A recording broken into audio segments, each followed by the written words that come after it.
and are just behind the line. And we're usually bivouacked in bombed out house, maybe 2, 3 walls in the house, something like that.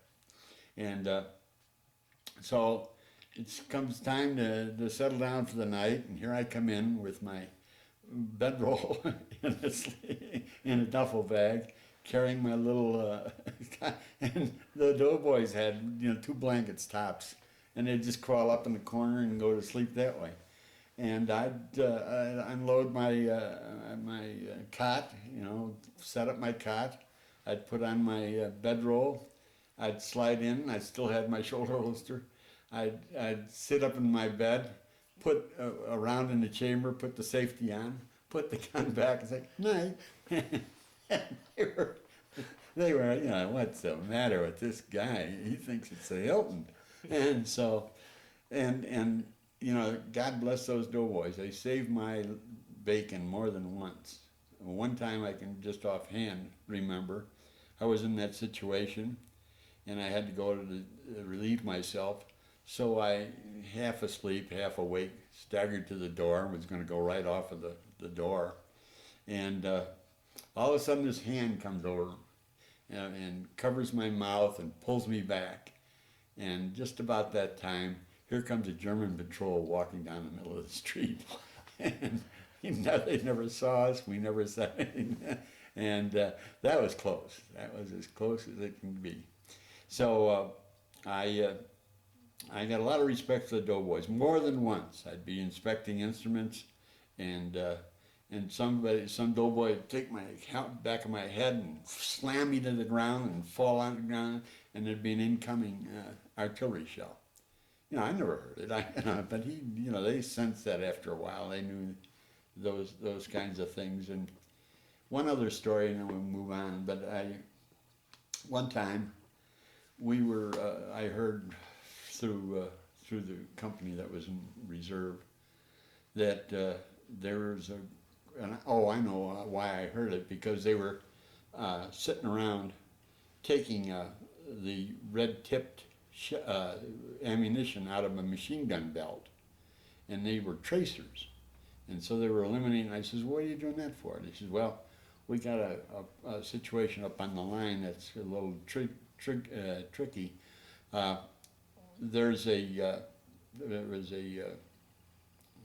what I want to say, silo out in no man's land, and there was about 3 or 4 of our guys pinned down in that silo, and we were going to send out a party to get them. And of course, it was the Jerry's were on the other side of the silo, and so I thought, geez, this would be something really interesting to watch. He said, so we're going to be shooting through a blanket, and we were rid of the tracers. So I thought, boy, this would be something to watch. So I went up with them in the machine gun nest, and there they are shooting back and forth, and dead dark as could be, And of course, we've had our patrol crawling underneath the fire. They had a bar so that the machine gun wouldn't go down any farther, and they were covering fire over, and these guys were crawling underneath it. And all of a sudden, pew! They'd missed the tracer. There was one that they had missed, and it arced out there. And man, oh man, they says, oh boy, we're in for it. And so I scrambled. This is being the observer thing. I scrambled out of there. I got out of there right then, right after that shell went out, that round went out.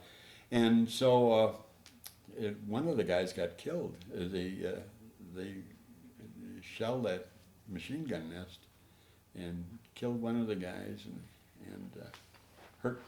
seriously hurt the other guy. And of course, I'd have gotten it if I stayed. Yeah, right. But those are just some of the. I've got lots of stories like that. But I mean, being an observer to the war, and there's all. Well, when you first said an observer to the war, I thought you were safely back, but you were in the thick of things. You weren't any Well, less dangerous than a lot of the guys in the front line, though, really. well, yeah, not quite as much. So, you know, when things got hot, we took our instant repair truck on some of these inspection things. We always carried a grenade under the seat, under the front seat. And our instructions were, if you have to abandon the truck, you throw that grenade in the back and blow the thing up. And so that was the difference. That, you know, the rest of them had to advance and fight, and we were ordered to retreat. And but I never looked at it like I was in combat, because I never killed a soldier. Yeah, right, yeah. I did kill one thing though, during the bulge. We were over there during the bulge, and it was a pretty tight time, and they were conscripting our cooks and everybody else, and we were pretty bad. We spent 2 or 3 weeks. I'll never ever have spam again, because the only thing we found was a spam truck, and a truck loaded with spam. We had it for breakfast, lunch, and dinner, and it was, you know, they had to fish the spam out of that much grease. Oh, geez, I got to this day I can't stand spam. But anyway, I forgot what I was talking about. Well, let's continue on with the bulge then. You talked about the spam. Let's talk a little bit about the weather, because that was the coldest winter Europe had gone through in like 50 some odd years. Yeah. What were conditions like for you? Oh, they varied, you know, depending upon whether we were out on inspection or whether we were back with the company. But it was obviously cold. But we had stayed. I remember in Füssen, Germany, we stayed in a military compound that was Jerry compound, and we took it over. The interesting point about that is that I can remember going over the potholes in the road were terrible. At this intersection, outside of this compound, there's a pothole that we kept going over. And one day, for whatever reason, they discovered there was a 9mm artillery shell sitting in that pothole, and if you ground it down far enough, it'd trigger the cap and blow up the truck. But, you know, things like that, narrow escapes. Yeah. Most of the time, you know, you were ignorant of the danger until it was over. But I sat on the Maginot Line, you know, the pillboxes on the Maginot Line. I sat on top of the pillbox on the Maginot Line, watching our troops advance to a town, the next town. I mean, watching it like it was on a movie. I found out later there was Jerry's down in the pillbox. So, you know, always stuff like that, you know, just, and then there's, you know, Bed Check Charlie, who was, they had this night fighter that would go around just looking for lights and strafing whatever he saw.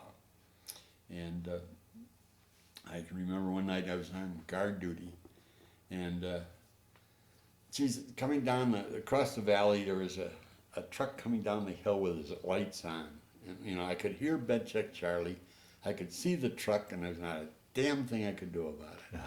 And he nailed that truck just right on. Just never had a chance. Probably the more humorous event, I mentioned that I never killed anybody, but I did on guard duty one night during the bulge. You know, they were switching street signs and road signs and all that stuff. Dressing up as Americans. Yeah, they were wearing our uniform and all that stuff, and we were changing passwords 3-4 times a day. And I was on guard duty, and I had my Thompson submachine gun over my shoulder, and I heard a rustling, and so I gave the password, and I didn't get one back. And so I says, you know, who goes there? And I says, you know, I have live ammunition here. Now you better tell me who's there. Not a sound. I mean, more rustling. That's all I heard. And I thought, God, somebody's sneaking up on us. And so finally, there's nothing else I could do. I took the Thompson submachine gun and sprayed where the noise was coming from. Another, ooh, I killed a cow. I just nailed a cow real good, and we had a good feast out of that cow, but they didn't never let me forget the time I killed a cow. But that was my only score in that regard. So, that's kind of the way things went over there. Oh, one other, and then I'll stop on these anecdotes. No, please offer as many as you want. Yeah. Well, there was a time I was inspecting BC telescopes on artillery pieces. And this was up on the side of a hill. And all of a sudden, I see this P-51 fly over. And I thought, they gave him hell. That guy gave him hell. He's on his way back. Except that he came around and strafed us. And he pulled around, and he was a Jerry pilot in one of our P-51s. Yeah. He strafed the hell out of us and killed a couple of guys. And I'm up on the hillside, and I'm running from foxhole to foxhole, and they're all full. So I wound up on a 50 caliber machine gun, and I'm pumping lead into this. I can see the Jerry's face now. He's banking around, and I could see he's looking over at me, and I'm looking at him, and I'm thinking, I got him. And of course, I wasn't trained for that. Yeah. And I didn't give him a lead. I wasn't leading enough, and they were all going behind him. I figured out later, but that's the sort of in contact with combat that I had. It was incidental, and it was not constant, and didn't have nearly as many of the.